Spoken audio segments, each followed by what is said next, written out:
Hello students, आप सबको अपने चैनल साइंस जंक्शन में एक और नई वीडियो के साथ स्वागत करती हूं। आज का ये वीडियो क्लास 12 का फिजिक्स जो अर्धवार्षिक परीक्षा हुई है 19 सितंबर, उसको हम कंप्लीट हल करेंगे ऑब्जेक्टिव। इससे पहले हम बायोलॉजी है ना 11 और 12 का कंप्लीट हल करवा चुके हैं ऑब्जेक्टिव। ठीक है, इसमें से जो 80 प्रश्न था, इसमें भी हम देखेंगे प्रश्न का जो पैटर्न होगा वो खंड ए और बी में बटा होगा। पूर्णांक जो है वो x मार्क्स का होगा। कुल प्रश्न यानी कि 80 ऑब्जेक्टिव और 25 अति लघु उत्तरी और 8 जो है वो लॉन्ग टाइप का क्वेश्चन देख लेते हैं। देखिए, 1 से 80 प्रश्न जो है वस्तुनिष्ठ प्रकार का होगा, जो इनमें से जो है 50 प्रश्न का उत्तर देना होगा और 50 गुने 1 यानी प्रत्येक प्रश्न का अंक जो है वो 1 अंक मिलेगा। ठीक है, और खंड बी का प्रश्न देखते हैं। सेक्शन बी में क्या है, 1 से 25 प्रश्न अति है ना लघु उत्तरीय प्रश्न होगा, शॉर्ट आंसर टाइप, जिसमें से 15 प्रश्न बनाना है और प्रत्येक प्रश्न में जो है वो 2 अंक का होगा, है ना, 2 अंक मिलेगा। तो इस प्रकार की 30 हो जाती है, 50 उधर और 30 80 हो गया। अब लॉन्ग टाइप में दीर्घ उत्तरीय प्रश्न में 4 प्रश्नों का उत्तर देना होगा, जिसमें से प्रत्येक प्रश्न का मार्क्स जो है वो 5 अंक मिलेगा, यानी 4 पंचे 20, इसमें 20, तो उधर 80 और 20 100, टोटल 100 मार्क्स हो गया। तो आज हम जो है वो ऑब्जेक्टिव हल करेंगे 80 प्रश्न जिसने बनाए हैं, जो भी बनाए हैं 80 में से 50 उसको आप मिला लें। ठीक है ना, तो चलिए बिना देरी के शुरू करते हैं आज का पहला प्रश्न। ये हम फिजिक्स को सॉल्व कर रहे हैं। ठीक है ना, पहला क्या है, विद्युत द्विध्रुव का एसआई मात्रक होता है ना। इसका एसआई मात्रक जो जिसे मापन चैप्टर में हम लोग मात्रक पढ़ते हैं, जिसे मापा या तोला जा सकता है, तो विद्युत द्विध्रुव का एसआई मात्रक होगा कूलम मीटर। ठीक है ना, इलेक्ट्रिक डायपोल का कूलम मीटर। फिर ये दूसरा, आवेशित चालक की ऊर्जा होती है। फॉर्मूला पूछा है कि आवेशित चालक की ऊर्जा क्या होती है, तो इसका E बराबर इन ऊर्जा बराबर हाफ CV² होता है। ठीक है ना, बहुत सब फॉर्मूला बेस्ड है, उसमें आप फॉर्मूला याद करना होगा। ज़्यादा हम एक्सप्लेन उसका नहीं करेंगे कि कैसे आया फॉर्मूला, नहीं तो वीडियो लंबी हो जाएगी। अब प्रश्न नंबर 3, संबंध Q बराबर NE में निम्नलिखित में कौन n का मान संभव नहीं है। देखिए, ये जो आवेश से बराबर NE, इसमें प्रायः जो है वो प्राकृतिक संख्या होनी चाहिए, जबकि 4, 8, 100 ये पॉइंट में दिया हुआ है, तो ये n का मान जो है ये संभव नहीं होगा, है ना। ये आवेश का क्वांटिक्रम सिद्धांत के अनुसार है कि प्रोटॉन की संख्या जो है वो पॉजिटिव होगा और इलेक्ट्रॉन की संख्या नेगेटिव होगा। तो यहाँ पर n का मान जो है वो पॉइंट में नहीं लग सकते हैं, ये लगभग प्राकृतिक संख्या के बराबर होनी चाहिए। ठीक है ना, तो इस प्रकार इसका 3 का आंसर हो जाएगा C। अब प्रश्न नंबर हम 4 देखते हैं कि विद्युत फ्लक्स का एसआई मात्रक है, यानी कि विद्युत फ्लक्स का एसआई मात्रक क्या है, तो इसका आंसर हो जाएगा वोल्ट मीटर। ठीक है, फिर ये 5वां प्रश्न कि 8 कूलम ऋण आवेश में उपस्थित इलेक्ट्रॉनों की संख्या है। ठीक, इलेक्ट्रॉनों की संख्या हो जाएगा, चूंकि Q बराबर NE होता है। ठीक है, तो Q यानी आवेश मेरा दिया हुआ है 8 और NE है ना, एक इलेक्ट्रॉन बराबर होता है 1.6 इंटू 10⁻19 कूलम।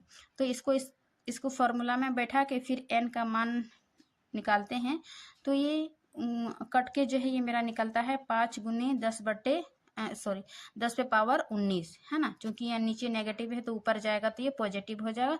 तो इस प्रकार ये 5 का आंसर हो जाएगा A, 5 गुने 10⁻19। ठीक है ना, फिर छठा प्रश्न है कि 5 कूलम के 2 बराबर तथा विपरीत आवेश परस्पर 5 सेंटीमीटर दूरी पर रखे हैं, इस निकाय का विद्युत द्विध्रुव आघूर्ण है।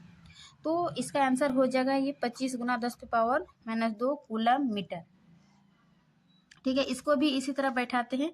Q बराबर जो है वो 5 कूलम दिया हुआ है, तो विद्युत द्विध्रुव आघूर्ण यानी कि P पोल बराबर Q गुना D होता है। Q जो है कूलम दिया हुआ 5 और दूरी भी दिया हुआ 5 सेंटीमीटर, है ना, दूरी भी दिया हुआ 5 सेंटीमीटर। तो इसको जब हम हल करते हैं तो ये निकलता है 25 गुना 10⁻⁻2। ठीक, तो 6 का हो जाएगा A नंबर। देखिए, हम आपको यहाँ पे हल करके भी बताएं, कौन सा फॉर्मूला बैठा के यहाँ आंसर लाएं, ठीक है। उसके बाद 7वां प्रश्न है कि वायु में दो धनावेशों के बीच परावैद्युत पदार्थ रख देने पर इनके बीच प्रतिकर्षण बल का मान क्या है। यानी कि कहने का अर्थ है कि जब वायु में दो धनावेशों के बीच परावैद्युत पदार्थ रख देने पर इनके बीच जो है वो प्रतिकर्षण बल क्या होगा, बढ़ेगा, घटेगा, या फिर वही रहेगा, या फिर शून्य होगा। तो इसके लिए एक फॉर्मूला है कि F बराबर जो है 1/4 पाई E0 Q1 है ना into Q1 Q2 bye R²। तो E बराबर जो है F का फॉर्मूला होता है 1/E0 है ना। तो इस फॉर्मूला से क्या होता है कि यदि E का मान इधर बढ़ता है ना, विद्युत पदार्थ, तो ये F यानी बल का मान क्या होगा, घटेगा। ये दोनों एक दूसरे से क्या होगा, उल्टा होगा। तो इसलिए जब F और E के बीच दो धनावेशों के बीच पराविद्युत पदार्थ रख देने पर इनके बीच प्रतिकर्षण बल क्या होगा, तो ये घट जाएगी। क्यों? क्योंकि ये बढ़ रही है तो इधर क्या होगा, बल घटेगा, ठीक है ना। उसके बाद 8वां प्रश्न क्या है कि अनंत लंबाई वाले आवेशित बेलनाकार चालक के अक्ष से r दूरी पर विद्युत क्षेत्र होगा। तो विद्युत क्षेत्र यानी इसका जो फॉर्मूला होता है ना, ये 2 नंबर हो जाएगा, λ/2 पाई एप्सिलॉन नॉट r। उसके बाद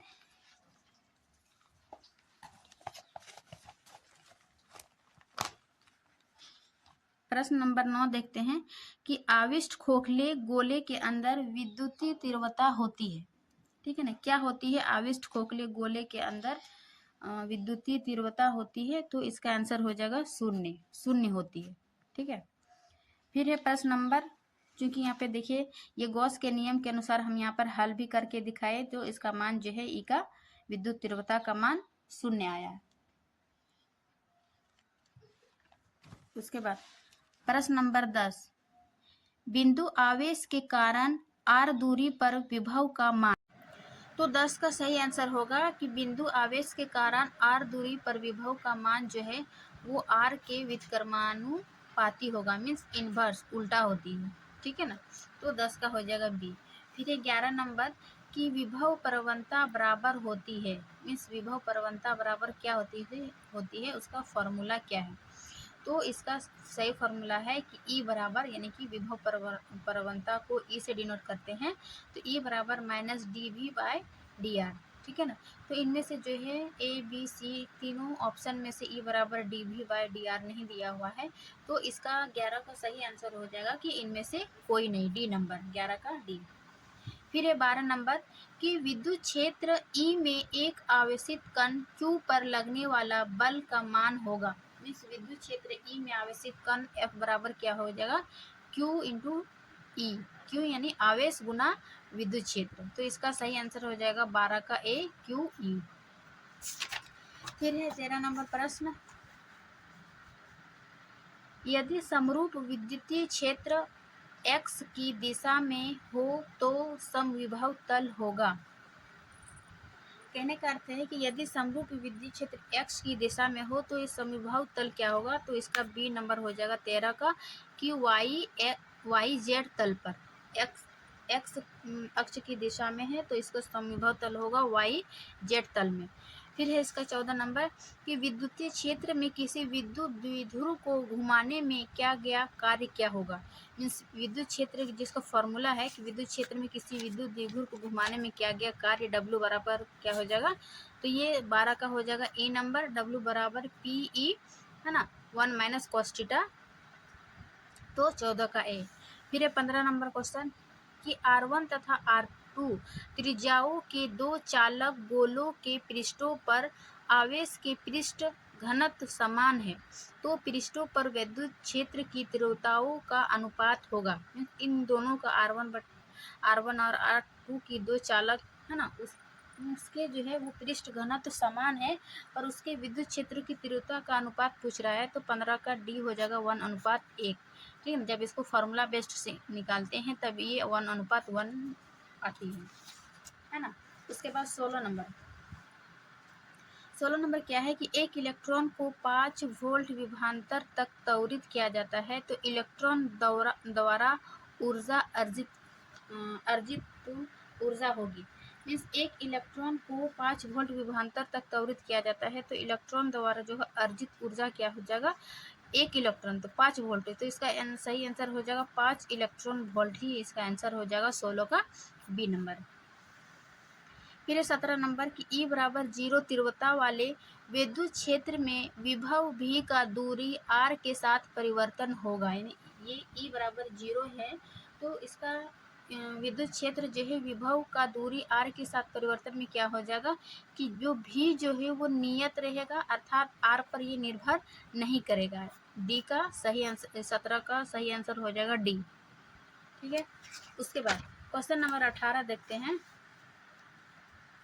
कि किसी इलेक्ट्रॉन को एक दूसरे इलेक्ट्रॉन के अधिक पास लाने पर निकाय की विद्युत स्थितिज ऊर्जा क्या होती है, घटती है, बढ़ती है, या फिर शून्य हो जाती है, या फिर उतनी ही रहती है। तो किसी इलेक्ट्रॉन को एक दूसरे इलेक्ट्रॉन के अधिक पास लाने पर क्या होगा, विद्युत स्थितिज ऊर्जा ये बढ़ेगी, है ना। तो 18 का सही आंसर हो जाएगा बी, बढ़ती है। फिर 19 नंबर कि इलेक्ट्रॉन वोल्ट द्वारा मापा जाता है। मीन्स इलेक्ट्रॉन वोल्ट द्वारा किसको मापा जाता है, क्या आवेश को, धारा को, विभवांतर को, या फिर ऊर्जा को। तो 19 का सही होगा हो जाएगा डी, ऊर्जा को इलेक्ट्रॉन वोल्ट से मापते हैं। उसके बाद प्रश्न नंबर 20 विद्युत धारिता का विमीय सूत्र क्या है। जिस प्रकार किसी भी भौतिक राशि का एसआई मात्रक होती है, ठीक है ना, उसी प्रकार ये विमीय सूत्र भी होती है। तो विद्युत धारिता का विमीय सूत्र हो जाएगा बी नंबर, है ना। उसके बाद 21 नंबर है कि एक गोलीय चालक की धारिता 1.0 म्यू फ़ारेनहाइट माइक्रो फ़ारेनहाइट है, तो उसकी त्रिज्या क्या होगी। तो जब इसको फॉर्मूला से निकालते हैं तो इसकी त्रिज्या जो है r बराबर 8.97 किलोमीटर इतना होता है। तो इतना तो है ना, उतना है नहीं ऑप्शन के अनुसार, लेकिन इसके लमसम में ले सकते हैं। मीन्स लगभग के मान यहाँ 9 किलोमीटर है, तो 21 का सही आंसर हो जाएगा सी, 9 किलोमीटर। फिर 22 नंबर कि संधारित्रों के समानांतर संयोजन में निम्नलिखित में कौन सी राशि जो है वो प्रत्येक संधारित्र के लिए समान रहती है। समानांतर संयोजन में निम्नलिखित में से कौन सी राशि समानांतर रहती है, समान रहती है। तो इसका 22 का हो जाएगा सी। समानांतर में क्या होता है, इस प्रकार है ना, बटे में लिखते हैं, जैसे समानांतर प्रतिरोध, तो 1/1। तो इसमें जो है संधारित्र के समानांतर संयोजन में इसमें विभवांतर क्या होती है, समान होती है। तो 22 का सही आंसर हो जाएगा सी। फिर प्रश्न नंबर 23 कि समान धारिता के 3 संधारित्रों को श्रेणी क्रम में जोड़ने पर तुल्य धारिता 6 माइक्रोफ़ारेनहाइट है ना, माइक्रोफैराड होती है। यदि उन्हें समानांतर क्रम में जोड़ा जाए तो तुल्य धारिता होगी। अभी हम बताएं कि समानांतर का जो है ये बट्टे में होती है, और श्रेणी में जो है वो एक सीरीज में उसको जोड़ते हैं। तो ये समान धारिता के 3 संधारित्र को श्रेणी क्रम में जब जोड़ते हैं तो तुल्य धारिता जो है वो 6 माइक्रोफैराड होती है। तो उन्हें समानांतर क्रम में जोड़ने पर तुल्य धारिता, जब इसको हम हल करते हैं यानी कि मान बैठाते हैं, क्योंकि दिया हुआ है 6, है ना, तो जब इसको हल करते हैं कि 18 3 बार जोड़ते हैं तो ये 54 माइक्रोफैराड होती है ना। तो इसका सही आंसर हो जाएगा 23 का सी, 54 माइक्रोफैराड। फिर है 24 नंबर कि वान डी ग्राफ जनरेटर एक मशीन है जो उत्पन्न करता है। मीन्स वान डी ग्राफ जनरेटर जो है वो एक मशीन है, वो क्या उत्पन्न करता है। तो इसका सही आंसर हो जाएगा 24 का बी, ये उच्च वोल्टता को उत्पन्न करती है। फिर है प्रश्न नंबर 25 कि 6 माइक्रोफैराड और 4 माइक्रोफैराड की धारिता के 2 संधारित्रों को 120 वोल्ट की बैटरी के आर पार श्रेणी क्रम में रखा गया, तो 4 माइक्रोफैराड संधारित्र के आर पार विभवांतर क्या है ना। तो इसका जब हल करते हैं तो इसका सही आंसर होता है 24 का सी नंबर, 48 वोल्ट विभवांतर पूछ रही है ना, तो 48 वोल्ट। उसके बाद 26 का किसी धातु का पैराविद्युत नियतांक क्या होता है, मीन्स किसी धातु का पैराविद्युत नियतांक क्या होगा, तो ये अनंत होती है, 26 का डी। फिर है 27 नंबर, चालक के अंदर इलेक्ट्रॉन की गति होती है, मीन्स चालक के अंदर जो है वो इलेक्ट्रॉन की गति क्या होती है, तो ये त्वरित होती है ना। जब चालक के अंदर इलेक्ट्रॉन प्रभावित होती है तो क्या होती है, त्वरित होती है। फिर है 28 नंबर कि किरचॉफ का बिंदु नियम निम्नलिखित में से किस सिद्धांत का पालन करता है, मीन्स किरचॉफ का नियम जो है वो किस सिद्धांत का पालन करता है, तो इसका सही आंसर हो जाएगा 28 का बी, कि आवेश के संरक्षण के सिद्धांत पर ये किरचॉफ का नियम कार्य करता है। ये आवेश के संरक्षण क्या है कि किसी बिंदु पर आवेश का ना तो उत्पन्न की जा सकती है और ना ही विनाश की जा सकती है, ये आवेश के संरक्षण का नियम है। तो यही किरचॉफ क्या बिंदु नियम में बताता है, ठीक है ना, इंग्लिश पालन करती है। उसके बाद 29 नंबर प्रश्न है कि एक सेल के विद्युत वाहक बल का मापन होता है, मीन्स एक सेल के विद्युत वाहक बल का मापन क्या होता है, तो इसका वोल्ट मीटर से, है ना, वोल्ट मीटर से विद्युत वाहक बल को मापते हैं।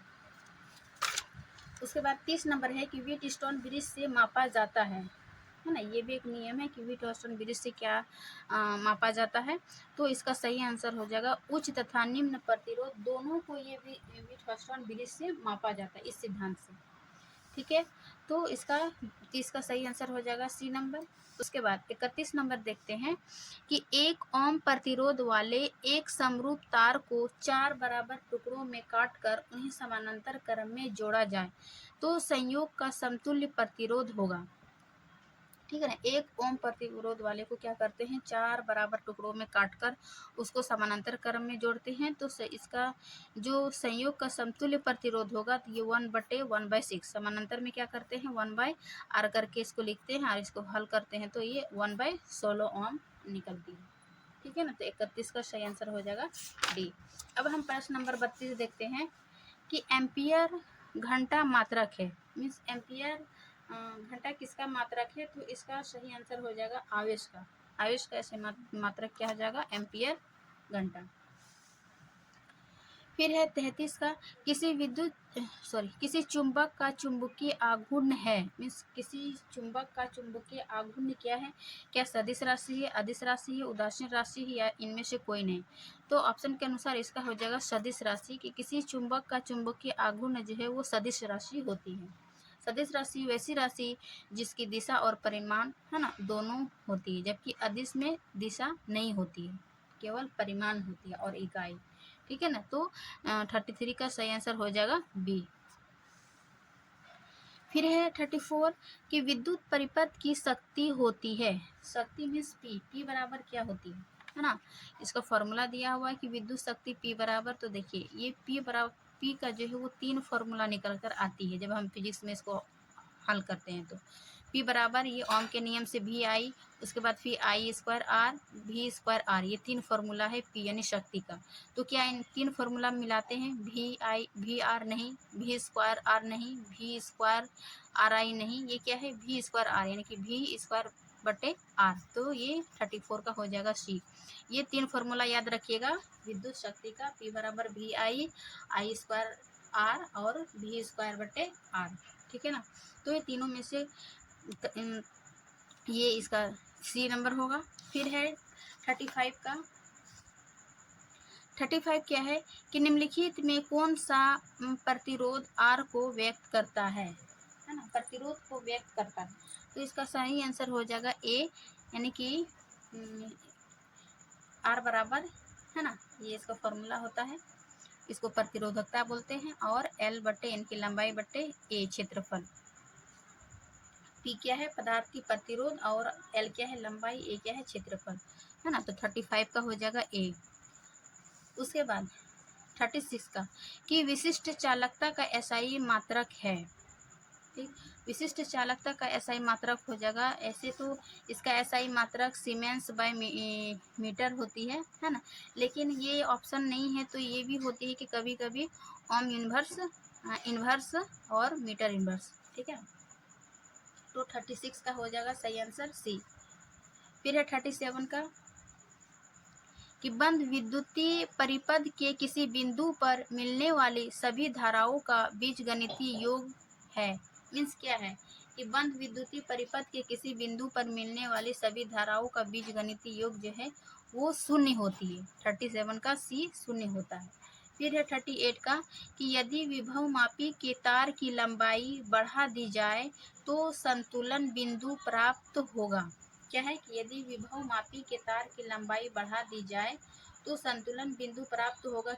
कहाँ पर? कम लंबाई पर या उसी लंबाई पर या तार पर कहीं भी या अधिकतम लंबाई पर। तो इसका 38 का सही आंसर हो जाएगा बी, अधिकतम लंबाई पर इसका विभव मापी की तार की लंबाई बढ़ा दी जाए तो संतुलन बिंदु ये प्राप्त होगी अधिकतम लंबाई पर। ठीक है। उसके बाद 39 का है कि आर त्रिज्या और एन फेरों वाली किसी भी वृत्ताकार कुंडली जिसमें धारा आई प्रभावित हो रही है उसके केंद्र पर चुंबकीय क्षेत्र समानुपाती है। किसके समानुपाती है? तो इसका आई यानी कि विद्युत धारा और 1/r है ना। तो 39 का सही आंसर हो जाएगा सी। फिर 40 का चुंबकशीलता की विमा है। इसकी विमा क्या है? तो इसको फॉर्मूला से पहले एसआई मात्रक जो होती है उस फॉर्मूला से बैठा के इसको विमीय सूत्र निकालते हैं तो इसका सही आंसर हो जाएगा बी नंबर। फिर है 41 का कि एक जो है एक यानी कि 5 टेस्ला वाला चुंबकीय क्षेत्र बराबर होगा। क्या होगा? क्योंकि एक टेस्ला इसका फॉर्मूला है कि एक टेस्ला बराबर क्या होती है? एक वेबर प्रति मीटर स्क्वायर। तो चूंकि एक टेस्ला बराबर 1 वेबर प्रति मीटर स्क्वायर होती है तो 5 टेस्ला क्या होगा? तो इसको एक गुना 5 से कर देते हैं तो इसका सही आंसर हो जाएगा 5 वेबर प्रति मीटर स्क्वायर है ना। तो 41 का सही आंसर हो जाएगा एक ए नंबर। फिर 42 का कि धारा वहन करने वाले सोलेनॉइड के अंदर चुंबकीय क्षेत्र की दिशा होती है ना। ये है माना कि ये सोलेनॉइड है तो इसके अंदर जो है वो चुंबकीय क्षेत्र की दिशा क्या होगी जब धारा वहन करने वाली है ना। तो इसका सही आंसर हो जाएगा कि ये अक्ष के जो है वो समानांतर होती है ना। 42 का बी नंबर। 42 का बी नंबर की अक्ष के समानांतर होती है।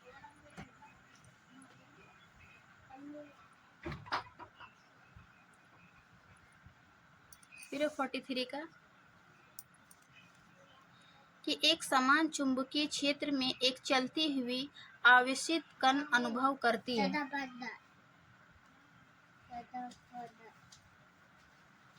क्या है कि एक समान चुंबकीय क्षेत्र में एक चलती हुई आवेशित कण अनुभव करती है। क्या अनुभव करती है? क्या गति में परिवर्तन या फिर दिशा में परिवर्तन?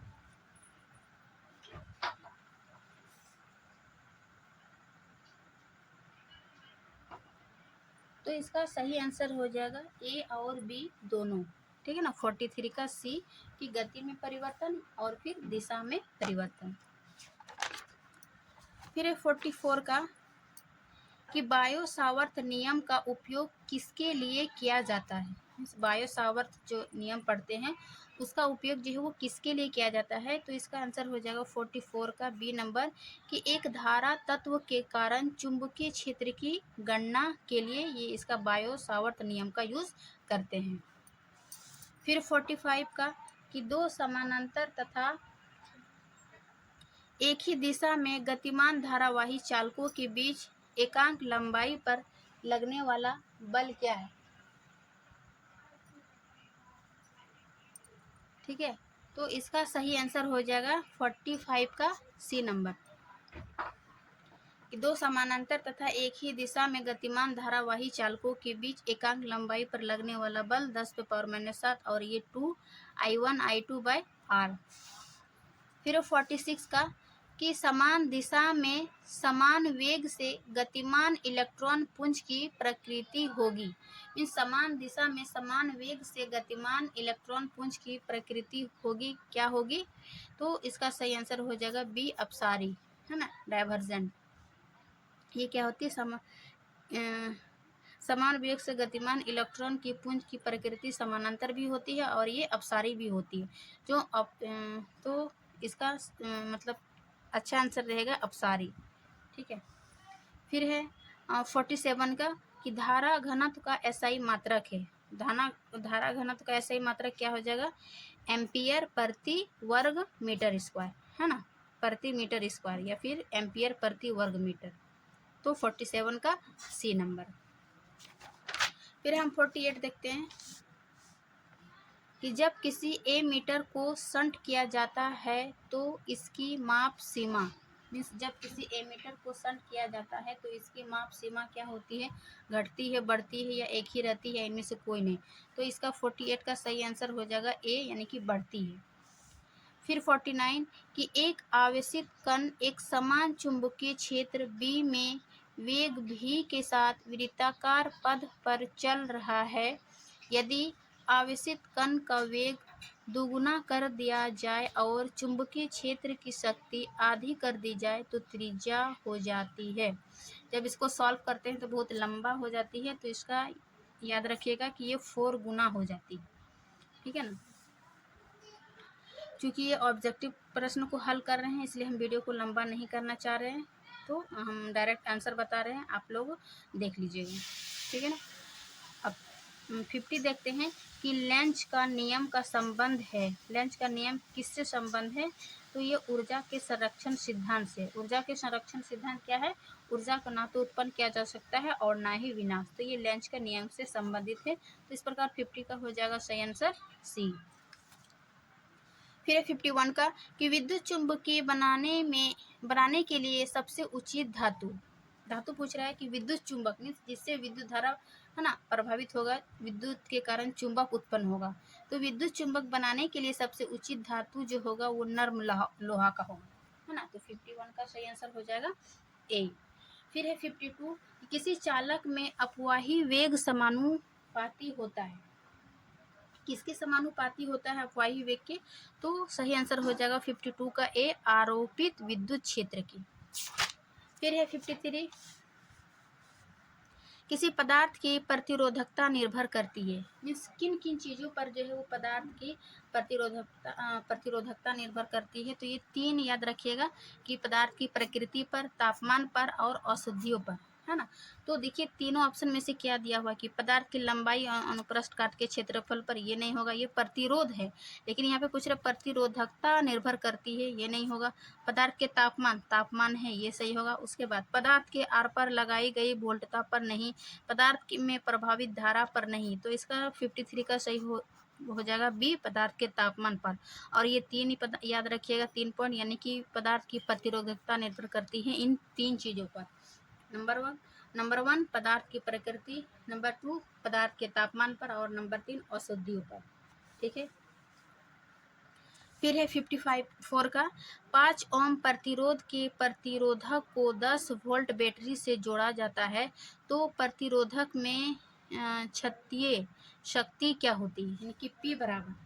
तो हम यहाँ पर देखेंगे कि 5 ओम मीन्स आर मेरा दिया हुआ है 5 ओम और 10 वोल्ट, भी बराबर 10 वोल्ट दिया हुआ है।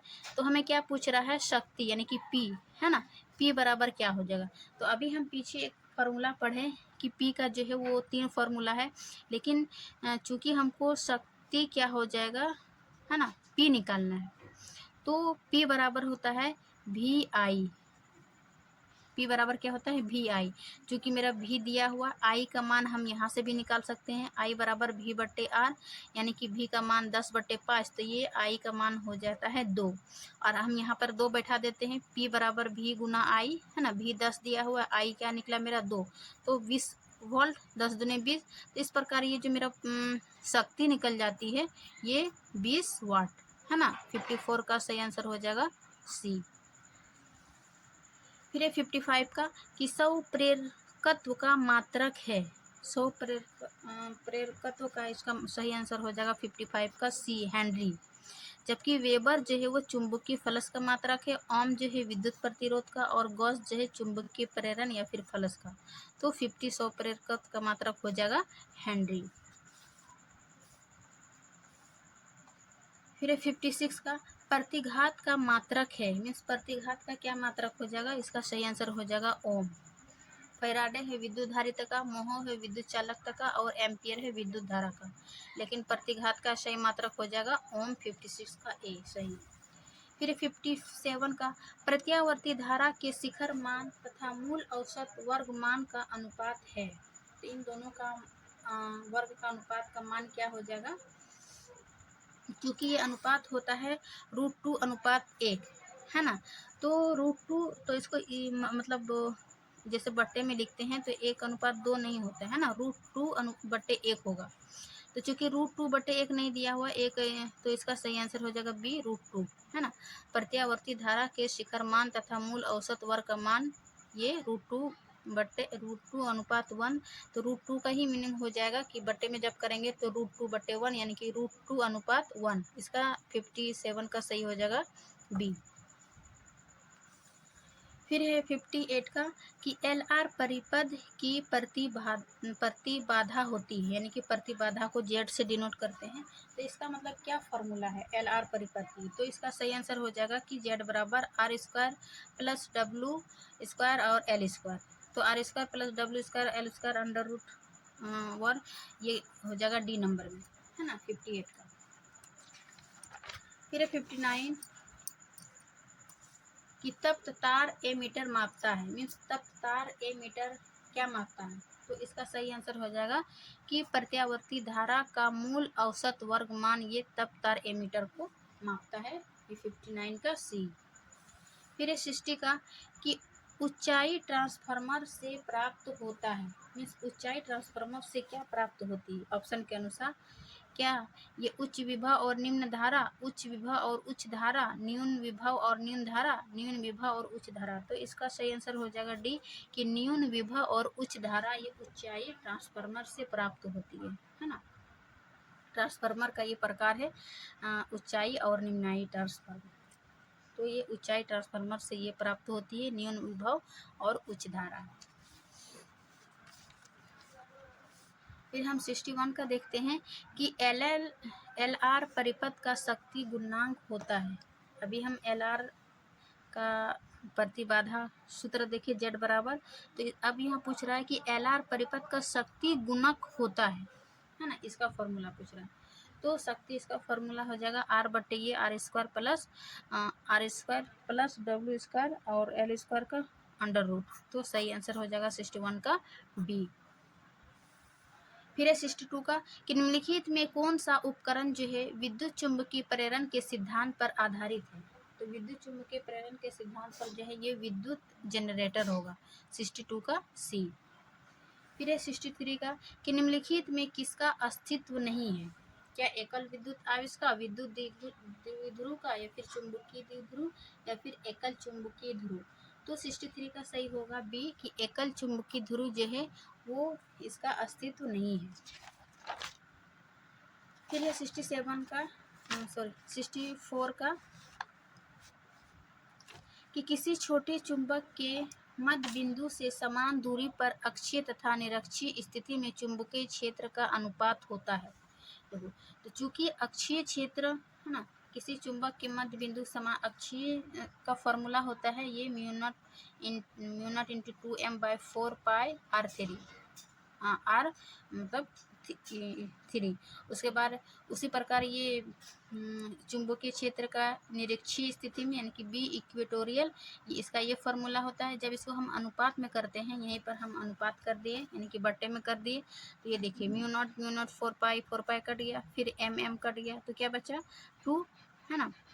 2 और बट्टे में यहाँ m1 हो जाएगा यानी कि 2:1। तो इसका 64 का सही हो जाएगा बी 2:1 जो है ये इसका अक्षीय तथा निरक्षीय स्थिति क्षेत्र का अनुपात हो जाएगा। ठीक है, फिर हम आगे देखते हैं 65 का कि चुंबकीय क्षेत्र की दिशा से किसी चुंबक को 90 डिग्री से घुमाने में संपन्न कार्य यानी कि W बराबर क्या होगा जब चुंबकीय क्षेत्र की दिशा किसी चुंबक को 90 डिग्री में घुमाते हैं। तो इसका सही आंसर हो जाएगा 1 MB यानी कि M हो जाएगा चुंबकीय क्षेत्र का, चुंबक का चुंबकीय आघूर्ण, और जो B हो जाएगा ये बाहरी चुंबकीय क्षेत्र की तीव्रता। तो इस प्रकार इसका फॉर्मूला बनेगा 1 × MB। ठीक है, 65 का C। फिर है 66 का कि चुंबक की ज्यामितीय लंबाई यानी कि Lg और चुंबकीय लंबाई Lm में संबंध होता है, इन दोनों में क्या संबंध है, तो इसका सही हो जाएगा कि Lm बट्टे जो है वो 5/6 Lg होता है ना। 66 का डी नंबर।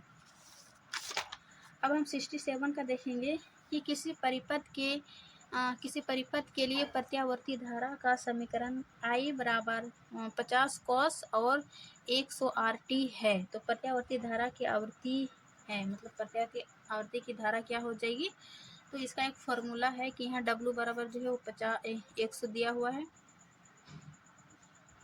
ना।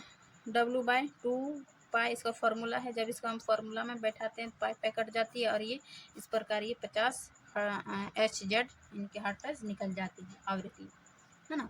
तो 67 का सही हो जाएगा सी। फिर है 68 का कि धारा घनत्व Z को परिभाषित किया जाता है, मीन्स धारा घनत्व Z एरो को परिभाषित किससे किया जाता है, तो इसका सही आंसर हो जाएगा धारा घनत्व बराबर I/A पर ये एरो, ठीक है ना। 68 का डी। फिर हम 69 का देखेंगे कि एक धारावाही परिनालिका का स्वप्रेरण निर्भर करता है, मीन्स एक धारावाही परिनालिका का स्वप्रेरण जो है वो किस किस पर निर्भर करता है ना। तो इसका एक फॉर्मूला है ये μ0 और μr(n²A/L). देखिए इसका फॉर्मूला से ही ये इसका स्वप्रेरण निर्भर करेगा। n जो है वो नंबर ऑफ टर्न है ना, A जो है एरिया ऑफ क्रॉस सेक्शन और L जो है लेंथ ऑफ सोलेनॉइड। तो इनमें से देखिए क्या है कि इसके माध्यम में बहने वाली धारा I कहीं नहीं है ना, तो ये इस पर निर्भर नहीं करेगा। फिर है प्रति इकाई लंबाई में घुमाव की संख्या, वही नंबर ऑफ टर्न, ये सही है ना, इस पर निर्भर करता है। फिर है परिनालिका की लंबाई यानी कि वही द लेंथ ऑफ सोलेनॉइड, तो ये भी निर्भर करता है। तो इस प्रकार जो है 69 का सही आंसर हो जाएगा बी और सी दोनों होगा, जो ये परिनालिका का स्वप्रेरण निर्भर करती है 3 चीज़ों पर, number of turn, area of cross section और तीसरा लेंथ ऑफ सोलेनॉइड, ठीक है ना। इन तीनों में से कोई दो दिया हुआ है, तो 69 का हो जाएगा डी सही आंसर।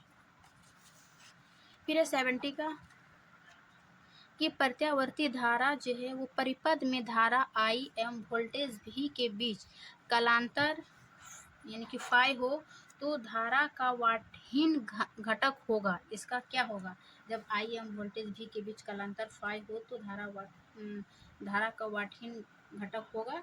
इसका सही आंसर हो जाएगा B number I sin phi. फिर 71 का अनुचुंबकीय पदार्थ की चुंबकीय प्रवृत्ति है, क्या है ना। चुंबक के जब हम प्रकार पढ़ते हैं तो ये अनुचुंबकीय, चुंबकीय, ये सब पढ़ते हैं। तो अनुचुंबकीय पदार्थ की जो है वो चुंबकीय प्रवृत्ति होती है स्थिर, 71 का ए। फिर है 72 का कि निकेल है, निकेल क्या है, प्रतिचुंबकीय, लौह चुंबकीय या अनुचुंबकीय। अभी ये चुंबकीय क्या है, प्रकार है। तो निकेल क्या है, यह एक जो है वो लोह चुंबकीय, निकेल इसका लोह चुंबकीय पदार्थ के एक और उदाहरण है ये आयरन, कोबाल्ट और निकेल, ये सभी क्या है लोह चुंबकीय, ठीक है ना। फिर 73 का कि पृथ्वी के चुंबकीय ध्रुव पर नमन कोण का मान होता है ना, कि पृथ्वी के चुंबकीय ध्रुव पर नमन कोण का मान क्या होती है, तो इसका सही आंसर हो जाएगा 90 डिग्री, 73 का बी सही हो जाएगा। फिर 74 कि विद्युत चुंबकीय तरंग के संचरण की दिशा होती है, मीन्स विद्युत चुंबकीय तरंग के संचरण की दिशा क्या होती है ना, E गुना B इसके समानांतर होती है, 74 का डी। इसमें टोटल है ना 80 क्वेश्चन है, ये तो 75 चल रही है। तो 75 क्या है, किसी द्रव्यात्मक माध्यम में विद्युत चुंबकीय तरंग की चाल निर्भर नहीं करती है, मीन्स किसी द्रव्यात्मक माध्यम में जो है विद्युत चुंबकीय की तरंग चाल किस पर निर्भर नहीं करती है दिए गए ऑप्शन में, तो इसका सही आंसर हो जाएगा 75 का सी, कि इसकी तीव्रता पर जो है विद्युत चुंबकीय तरंग की चाल निर्भर नहीं करती है ना, तो सी। फिर है 76 का कि चुंबकीय क्षेत्र B तथा विद्युत क्षेत्र E के अनुपात यानी कि B/E का मात्रक होता है, किसका मात्रक, चुंबकीय क्षेत्र और विद्युत क्षेत्र के अनुपात का मात्रक हो जाएगा इसका SM यूनिवर्स है ना।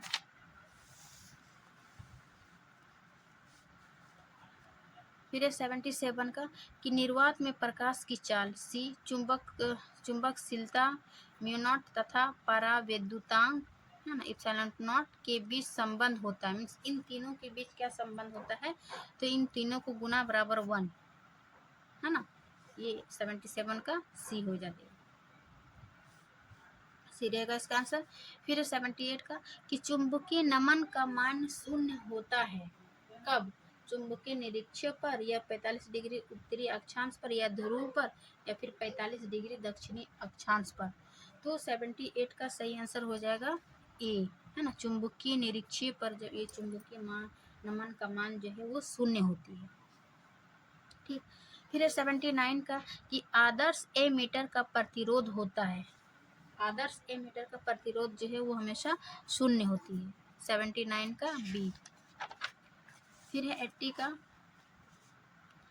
निम्नलिखित में लॉरेंज बल के लिए कौन सही है। मीन्स लॉरेंज बल के लिए फॉर्मूला जो है दिया हुआ है, इनमें से क्या सही है, तो इसका सही हो जाएगा F, यानी कि लॉरेंज बल F बराबर Q इंटू ई प्लस भी ये गुना बी है ना। 80 का ए।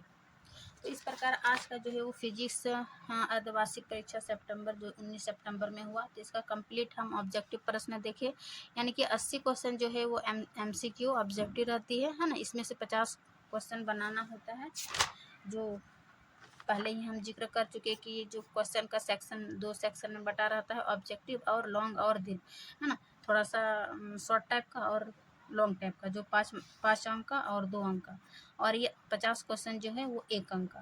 तो इस प्रकार हम 80 क्वेश्चन हल किए हैं। आशा करती हूँ कि ये जानकारी जो है अच्छी लगी होगी तो वीडियो को लाइक एंड सब्सक्राइब जरूर करिए। मिलते हैं नेक्स्ट क्लास में, तब तक के लिए थैंक यू।